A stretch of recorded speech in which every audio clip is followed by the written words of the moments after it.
If you are a leader who wants to learn more about the value of critical thinking, then you're going to get a lot out of the episode today on the Meeting Leadership Podcast. That's because today we're going to learn why leaders need to slow down, think creatively, and make better decisions. And the main reason that we're going to explore this topic is because we've got expert Dan Pontefract on the show.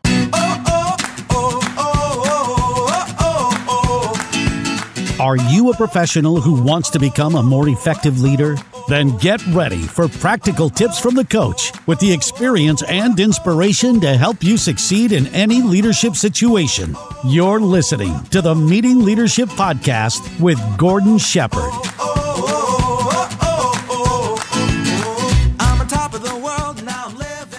Welcome to another episode of the Meeting Leadership Podcast. My name is Gordon Shepherd, and I just want to say thanks for being here.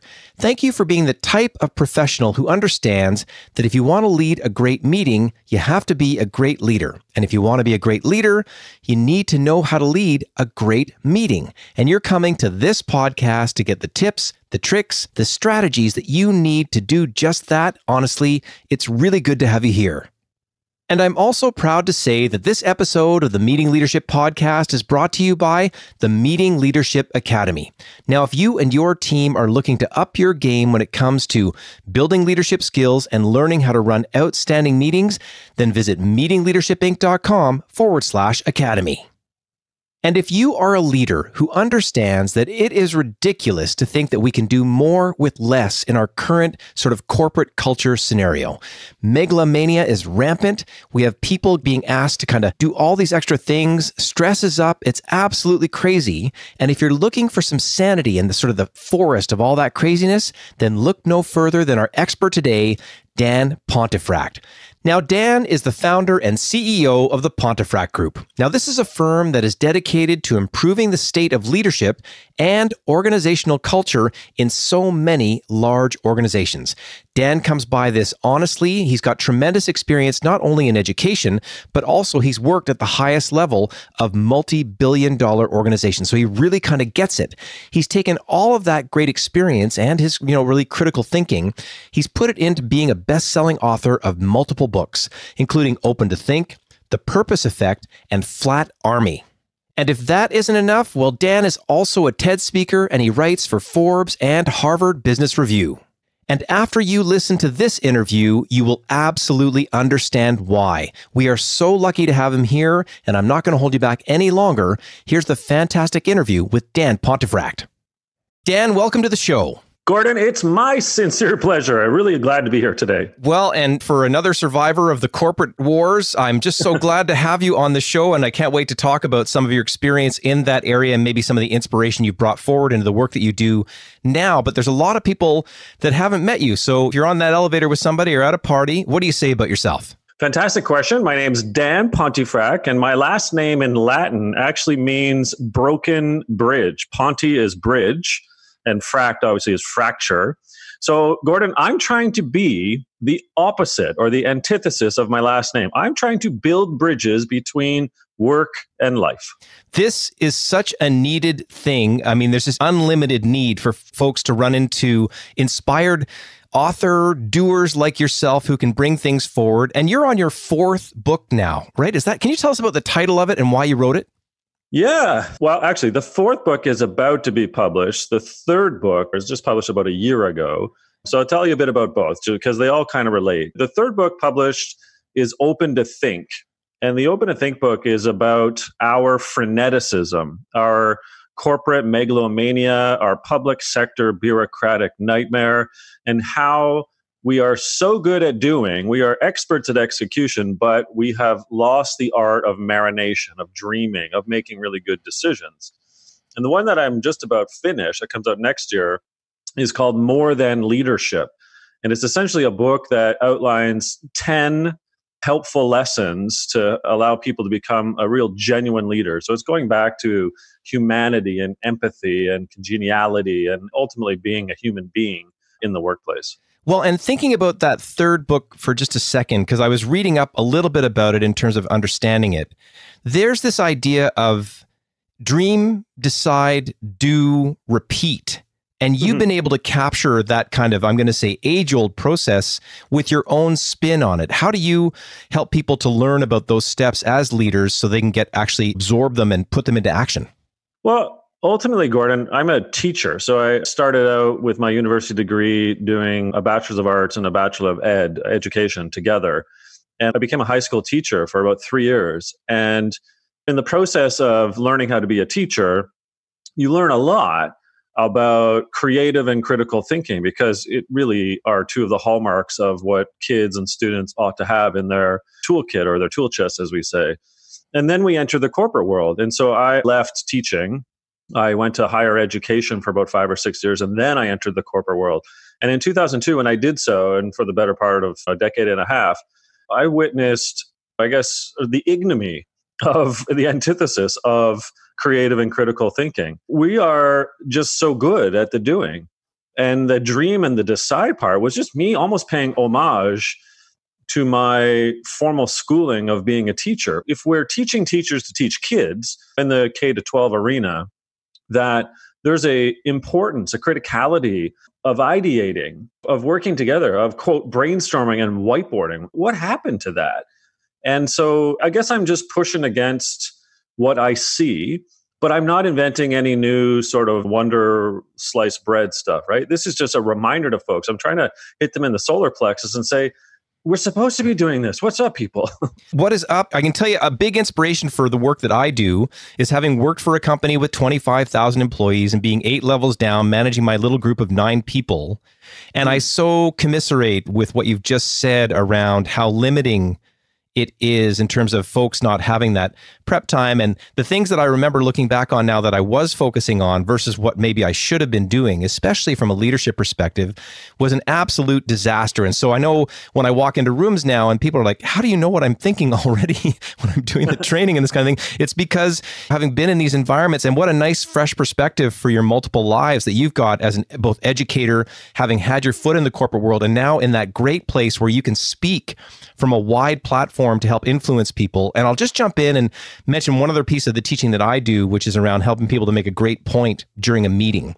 And the P in point for the acronym that I put forward is preparation. And I don't talk about anything around research and talking to your colleagues. I'm immediately into this idea of giving yourself some blue sky time. Because again, I just completely agree with where you're headed. And it came from a great story. I spent some time one time with the chief financial officer of a multi-billion-dollar company. Guy had a great story. He said one day he was sitting in his office. He had his feet up on his desk and he was looking out the window.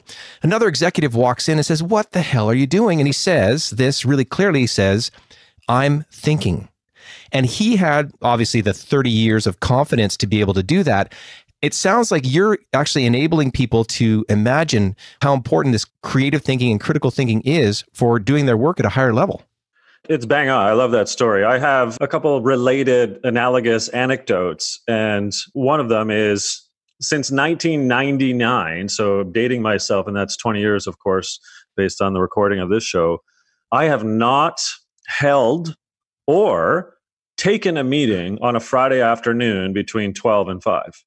That's called DP think time. I refuse to answer my phone. I might do some emails, but it's my processing. It's my going for a walk or a cycle. It's been that way forever. And I might be in an office. I'm working in the corporate world or in the public sector world. That's okay. And if I bump into people, I'm not talking to them, right? But that's my time. And I do other things, right? Like I push back when people request, because of Google or Microsoft, 60-minute meetings. Like, what's up with that? Like, why not make them 45 so that you have 15 minutes of breathing time to process and to jot down some things that happen? Because I do this thing sometimes in keynotes called the conference call bingo. You've probably seen the meme, but I have my own take on that. But the conference call bingo, when I do executive coaching and I see back to back 8 one-hour meetings in a row without them being 45 minutes or any white space or breathing time, I kind of go apoplectic, Gordon. And that's kind of synonymous of what's happening inside the organization. It's just, it's rampant. It's pervasive. You're going apoplectic outwardly. They are going apoplectic inwardly. I was brought in to work with 40 bureaucrats at a provincial government level. And the crazy part was we were finishing up the meeting and the next meeting was booked on the hour. So I can tell you what's so funny about what you've just said, which is to solve a problem and make it 45 minutes instead of an hour. There's literally another meeting team coming in because they need the room.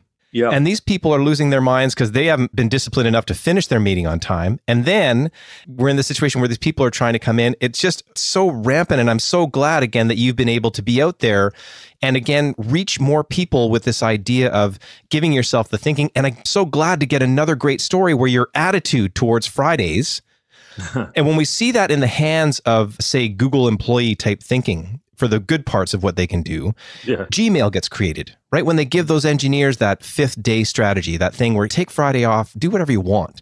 And they know collectively from that how much it strengthens the organization. But you've actually put that into practice.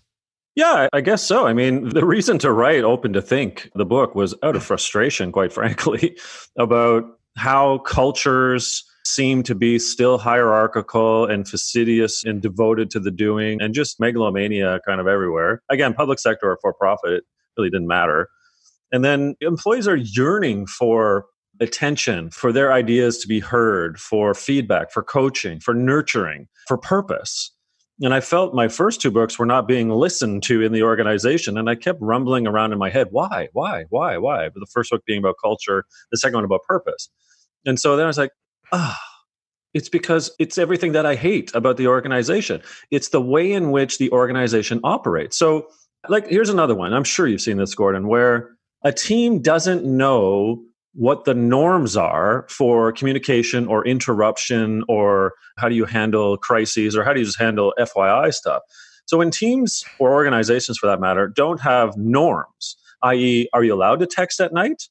Are you supposed to respond to email and text at night? Or is that family time? Or is that your time? Or whatever it is that you've got? I see that all the time. And again, that's creating the culture and the purpose pressures, or the lack thereof, when a leader or the organization's C-suite are not helping the employees see what the balance of life is, the necessary needs of balancing life with work.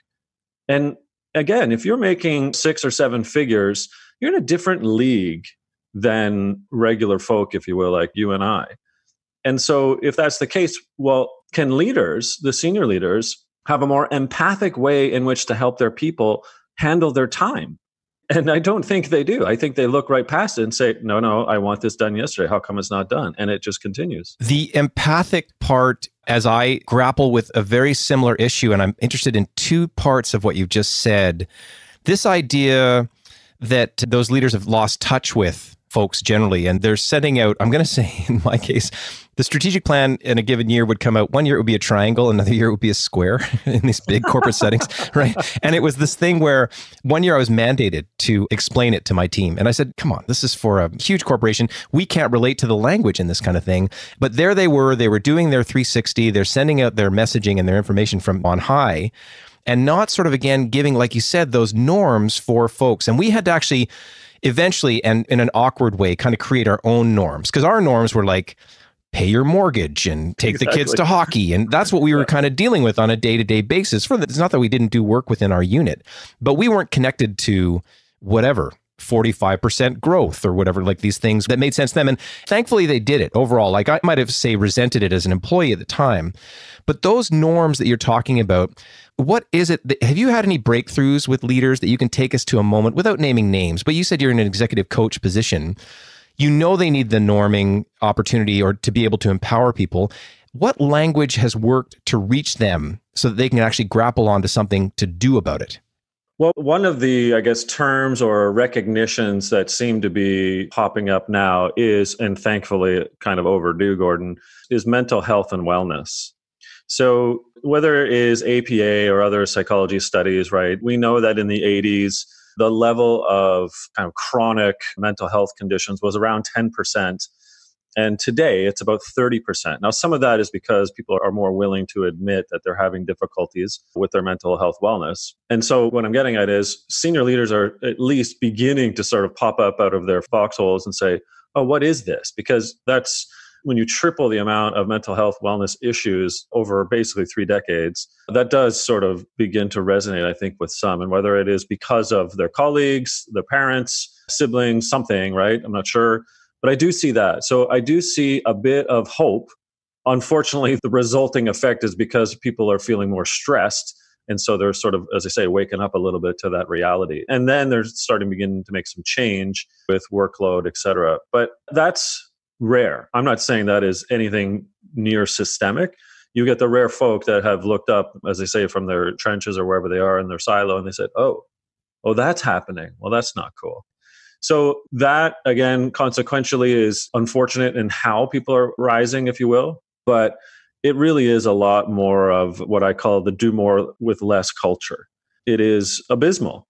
I mean, again, when I'm working with folks, and whether I'm doing like enterprise-wide culture assessments or one-on-one executive coaching, I often ask, I say, do you guys, do you gals, do you have a do more with less edict? What does that mean, Dan? I said, well, does your finance team or do you sort of issue that, well, we've got to do better around here. We have to do more with less. You're not getting more budget, more people, but we've got to add more on. And then I start asking the question, well, first of all, I say that's crazy. People go bananas when they hear that line. It's kind of one of the corporate or public sector's worst lines ever, do more with less. But then anyway, I segue to, do you know how to say no? Right? And if you want to be an open thinker, to have that white space, the ideation, the creativity, meandering, the marinade in the moment type of atmosphere and making good judicial decisions, you have to say no. But what ostensibly happens is executives want more. And they're not allowing huge amounts of budget or headcount hiring to allow the more to happen. And in fact, then they do not say no to what's already on the plate. So it's keep the lights on and invent a new light bulb, everyone.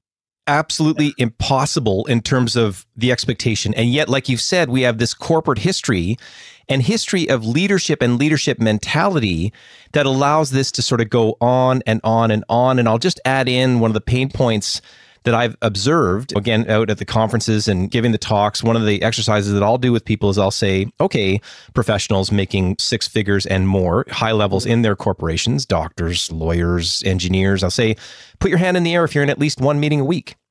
All the hands go up. Keep it in the air if you're in at least 2, 3, 4. Finally, we get down, someone in the room. I've had people in the room at 25 and 30 meetings during the daytime per week.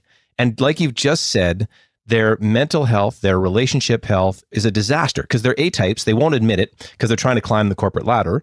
And then someone from on high, these leaders that are in that same mode, aren't stepping back to go, wow, she was really great when she came in and we told her she was only going to work 37 hours a week.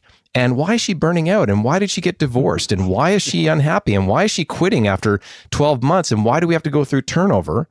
And when you put these things together for the senior leaders, I'm really curious about direct language, that really blunt, like mental health equals profits. Like, how do we get some of this sort of softer thinking into their brains to allow them to really get on top of this? Isn't that the $1 million question or so? But I think hitting them, the executives in the solar plexus with the data, is one way in which that I try to address it. And there is ample data. I mean, if you go over to France for a second, the government sort of was looking at this because they were worried, if you recall, as was a bunch of different European countries in the EU, about email after 5, right? Yeah. And so the French government does this study and they found out that on average, French workers are doing 30 minutes of work from their bed. On average. That means some poor person didn't go to sleep. And so, but you know what that is, right? We issue the device to everyone. And so they pretend that their mobile device is an alarm clock, as opposed to the one from Walmart, Canadian Tire, pick your choice, right? That's $25. So they have this $800 phone beside them, pretending that it's an alarm clock. And whilst they're sifting through the dopamine hits of the video of the cat playing piano that they like, they also look at their text and their email, and that's kind of work, right? Like they're answering things to get ahead because it just keeps coming. So another, I guess, point to bring up, Gordon, which I'm sure you agree with, is just the propensity, the pure deluge of content that is encompassing our daily lives.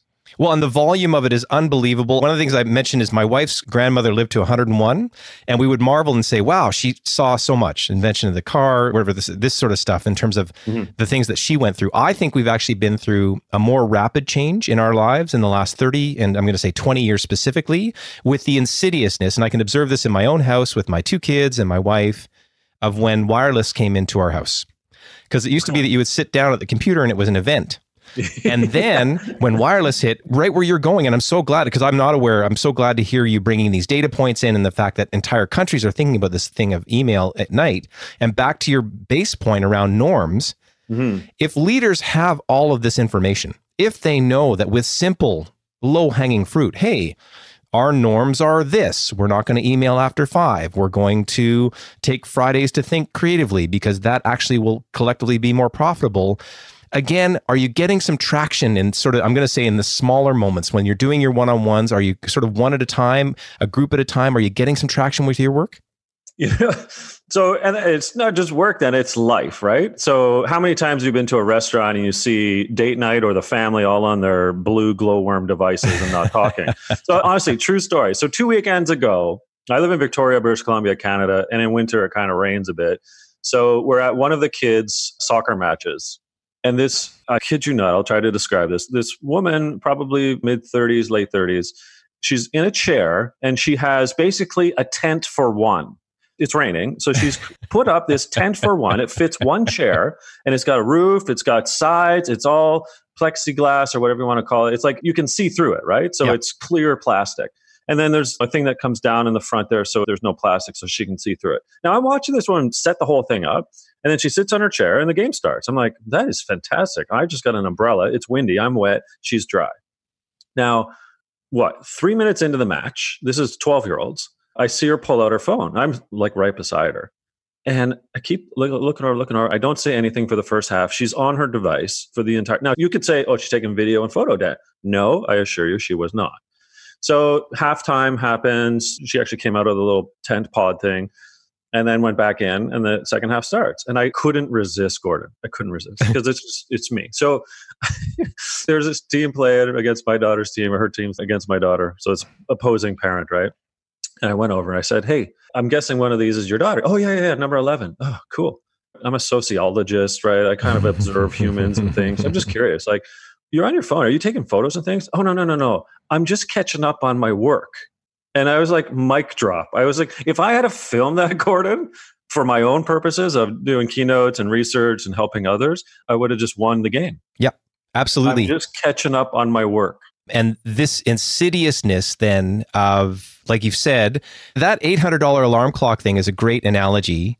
And what you've just said there, and then people aren't getting it in control. And then I'm hoping that the leaders that listen to this podcast, I'm talking the C-suite guys and the HR people that are trying to break through, can help us all stop laughing about this and do something about it so that the norms, like you've said earlier, so they start getting brought back into the workplace to allow people to do this because it's happening anyway. I often feel helpless in these moments. I feel like I'm losing the battle when I'm out there trying to bark loudly with these things. And this gets me back to this profit motive. I mean, if truly everything has to align with a profit motive in a sense, or making a senior leader look great in a given situation, how do we get them something like your book, for example, to allow them to be able to slow down and put at least 1-2 things into action so they can make a significant difference? It's just absolutely needed. Profit without purpose is useless. And so if the organization's purpose is just to make money or to uphold bureaucracy if it's public sector, what's the point? You've got to look at this as we all end up 6 feet under. We all are on our own journey to the waterfall, as is the old First Nations adage. And if we forget that the word human is in humanity and we're a leader, what is the point of leading? Because you are extinguishing humanity. Totally. I mean, again, thank you so much for your multi-decades of work to bring it down to such a concise and eloquent way to think. And I think that should go on someone's next tattoo on their leader forehead to allow them to wake up in a sense and start to move these things forward. When I'm in a room and I talk to, 40 professional people and I'm like, put your hand in the air if you've ever been in a meeting and you didn't know why you were there, and all the hands go up. And then the next moment is crickets, as if we are not empowered to do something about it. And I'm saying simple things like, hey, why don't you cut 1 meeting a week? As if that's impossible. And they know they could cut 20. These are the areas where I'm starting to head into. This is why I'm reaching out to do the podcast with people like yourself who can boil things down and allow people to have something they can take away and do something about right away. Wake up, smell the coffee, pick up your book, do something, and get moving forward. I mean, we could talk on and on and on. I so appreciate all of your great insights. Again, we're going to get into the show notes, the titles for your books, and people will be able to access them there. The final question that we always like to ask on these episodes is a real favorite of mine. And I'm just going to say it and we'll see where it goes. But it's this: what inspires you? Wow, that's a philosophical question. What inspires me? I mean, multiple things, but I'm going to narrow one of them for you for the purpose of our conversation today. What inspires me is when someone recognizes through their own analysis and or the help that they might have gotten on the journey to the waterfall that they indeed are making a mistake with their leadership. They can course correct and still have time in which to make something of what was an error in judgment or an error in behavior. When I see, to be honest, Gordon, the people whom course correct and admit fault or failure and say, look, I can do this better. We can do better. I can serve you better. That inspires me. Can you give me sort of, without naming names, a first name of someone that you can give us a real concrete example of about this? Sure. I have a gal that we'll call Kelly, whom was basically so into the name on the back of her jersey and not playing for sort of the crest on the front that she would purposefully ignore people. She would purposely just work for herself. She was climbing the ladder and kicking people off along the way. And she had a bit of an epiphany when there was a bit of a coup d'etat on one of her teams. And she was a director at the time. And the coup d'etat was, why are you being like this to us? And why are you doing what you're doing to yourself? You are such a genuinely good person. You put on this different suit every day, and it's not helping you. Just be you. You know, be the Kelly that we see sometimes when we might go for after work drinks or sometimes when you're funny and your guard's down. So Kelly ultimately took the feedback, had a bit of a meltdown, and asked for assistance, both from folks like me and a few others, and completely course corrected to the point where now she's an SVP at one of the world's, I would say, well, at least in Fortune 50, and just rocking it. And it was that come to Jesus, if you will, epiphany coup d'etat about 9 years ago, where she looked in the mirror and said, all right, I understand now what I'm supposed to be. Now let's go do this. That humility moment that you're describing, I think, is rare in leadership. The fact that you can say it again in a way that we can absorb that story and remember it and not forget Kelly, in a sense, is a gift to, again, leaders listening to this show to say it is possible. Don't get trapped in a title. Don't allow yourself to fall behind and on your way to the waterfall, think you're going to get there and be beyond anybody else. Because in the end, the 6 figures, 20 figures, whatever it is that you're making isn't going to get you there either. What a great story. And you had a chance to participate in her journey and be inspired by it at the same time. She's a rock star. And I really love Kelly for that model she set. And I think you used the right term of humility. That's really what that journey was all about for her. What a great interview. So good to have you on the show. I so appreciate it. I really want to make sure that things are super clear for people. Do me a favor, say the titles of your books and, again, the natural places for people to get them. And then also let us know where we can get in touch with you for the folks that have been listening and would love to do that. Go ahead. You are so kind, Gordon. Before that, I wanted to go back to the room you were in with the 40 people. I was just musing to myself. The reason why they didn't answer the question or didn't hear it was because they're probably on their phones and they were ignoring you. So just to be clear there.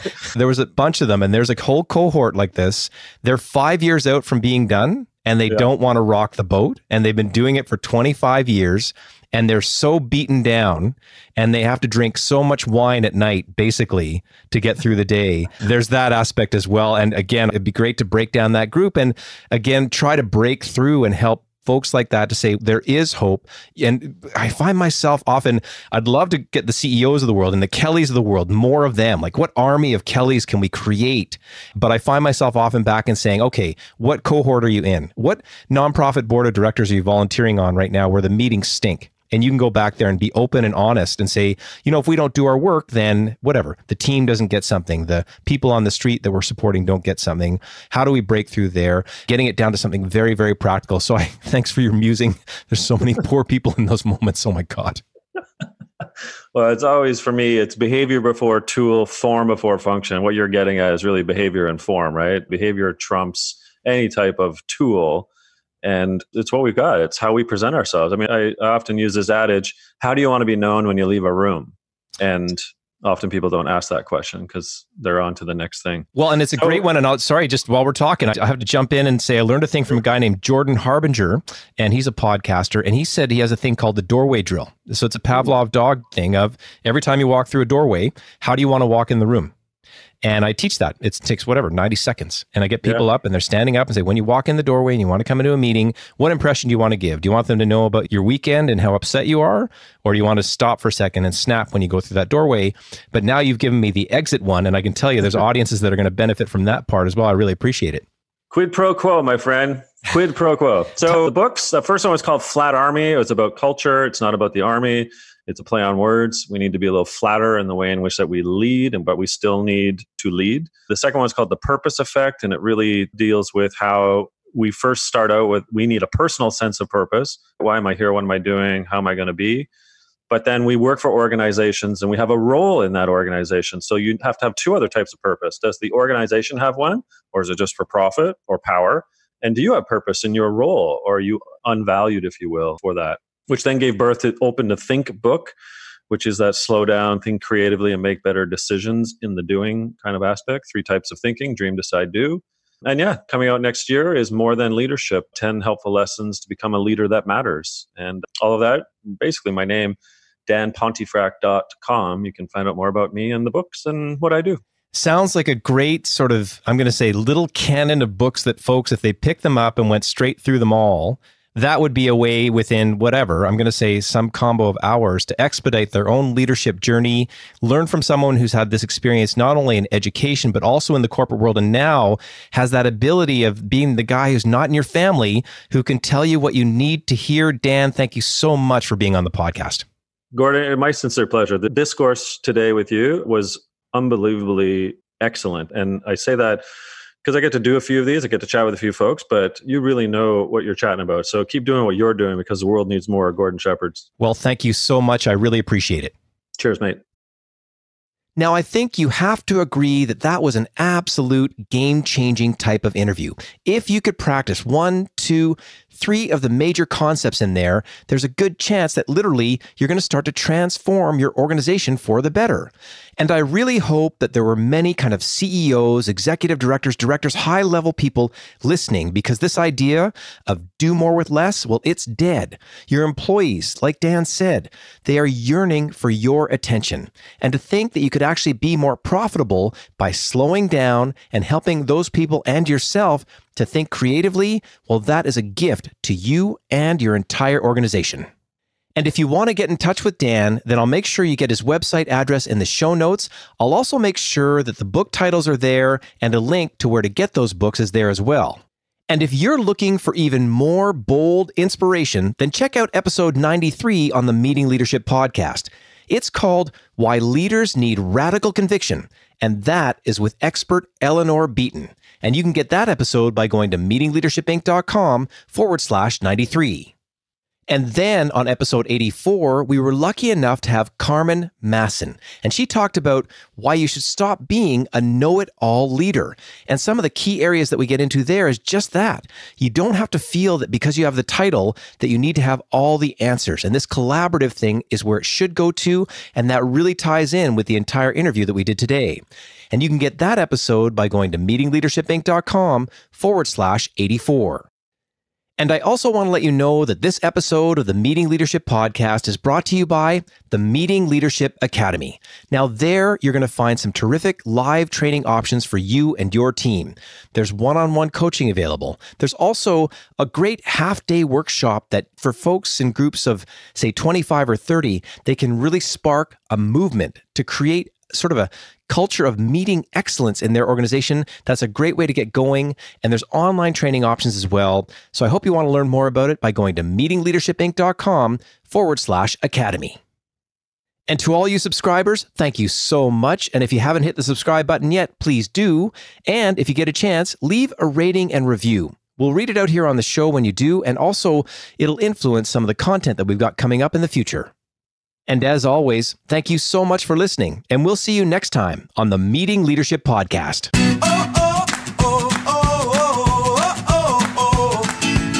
Thanks for listening to the Meeting Leadership Podcast. Be sure to subscribe for more strategies to help you become an outstanding leader. And don't forget to rate and review so we can bring you even more great content. We'll see you next time, right here on the Meeting Leadership Podcast.